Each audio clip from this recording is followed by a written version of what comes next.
When the bow thrusters on a Royal Navy Hunt-class minesweeper on deployment in Denmark suffered seal failure, putting it out of operation, AESSEAL was called in.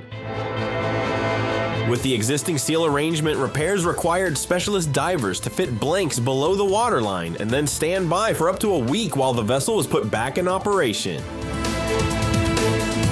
This was a frequent problem with all the Hunt-class fleet of 8 ships. Spares were not readily available.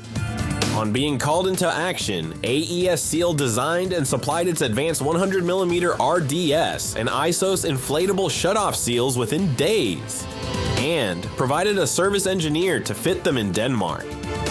This quick and cost-effective alternative avoids the need to dismantle large pieces of equipment to fit mechanical seals, allowing the critical bow thruster pump seals to be changed within 2 to 3 hours without the need for divers.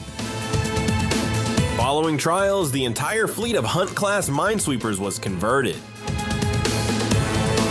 When the going gets tough, call AESSEAL.